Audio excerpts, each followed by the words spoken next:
বিষ্ণু বলেছেন সব সময় তোমার জিহ্বাটাকে আল্লাহর জিকির আর প্রশংসা দিয়ে ভিজিয়ে রাখবে। কি করবেন?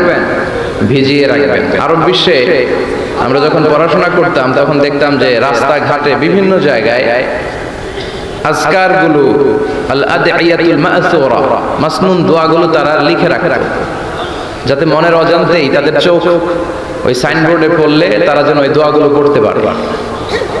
রাস্তার মধ্যে লেখা থাকতো সুবহানাল্লাহ, আলহামদুলিল্লাহ, আল্লাহু আকবার, লা ইলাহা ইল্লাল্লাহ। আপনি উঁচু কোনো জায়গায় উঠবেন বা লিফটে দিয়ে উপরে উঠবেন, সিঁড়ি দিয়ে উপরে উঠবেন, ওঠার সময় বায়ে লেখা আল্লাহু আকবার।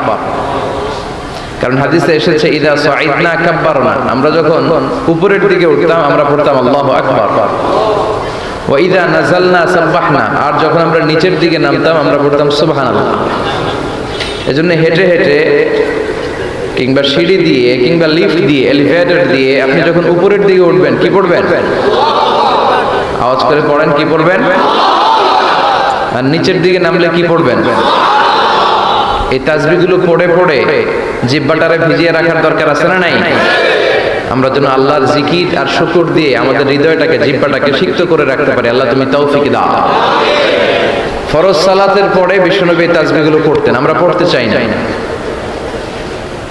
আল্লাহ রাসূল সাল্লাল্লাহু আলাইহি ওয়াসাল্লাম সালাম ফেরানোর পরে পড়তেন আল্লাহু আকবার, তিনবার পড়তেন আস্তাগফিরুল্লাহ, আস্তাগফিরুল্লাহ, আস্তাগফিরুল্লাহ, সুবহানাল্লাহ 33 বার, আলহামদুলিল্লাহ 33 বার, আল্লাহু আকবার 33 বার, লা ইলাহা ইল্লাল্লাহ ওয়াহদাহু লা শারীকা লাহু, লাহুল মুলকু ওয়া লাহুল হামদু ওয়া হুয়া আলা কুল্লি শাইইন কাদির।